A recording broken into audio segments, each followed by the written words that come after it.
Last time, we stood shoulder to shoulder with Salem Poor on a battlefield at Bunker Hill, a soldier whose bravery cut through the smoke and fire of war.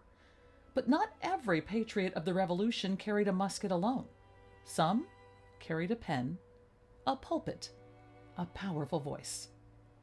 Today we turn to Lemuel Haynes, one of the first black men to preach liberty from both the Bible and the battlefield. Born in 1753 in West Hartford, Connecticut, Lemuel Haynes was the child of a white woman and an African-descended father. And like many children of that time and heritage, he was bound out as an indentured servant at just 5 months old. For the next 2 decades, he worked for a Massachusetts family. But in that home, something else took root. He learned to read, and he read everything. The Bible, sermons, revolutionary pamphlets. By the time the first shots were fired at Lexington and Concord, Haynes had a fire in his soul that no chains could silence. He wasn't enslaved, but he wasn't free in the full sense either. But when the alarm sounded in April 1775, he did not hesitate. He picked up his musket and he marched. Haynes served with the local militia. And while the Continental Army was not yet allowing black men to enlist officially, local militia still welcomed them.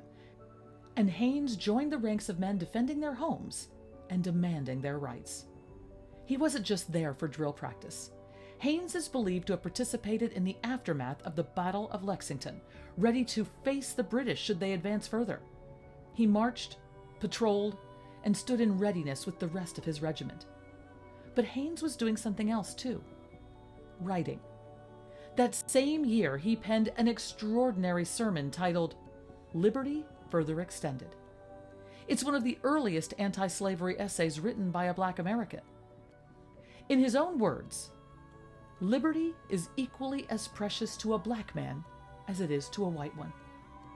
He wasn't shouting. He wasn't rebelling. He was reasoning. After his militia service, Haynes did not vanish from the story. He became a minister, the first ordained African-American minister in America. And he spent decades preaching in Vermont, writing sermons, and advocating for justice, unity, and faith. Lemuel Haynes reminds us that liberty isn't just won by bullets and blood. It's shaped by those bold enough to ask hard questions and still love the promise of what a nation could become. Next time on Black Revolutionaries, we'll step into the world of a man whose sharpshooting at Bunker Hill changed the tide of the battle.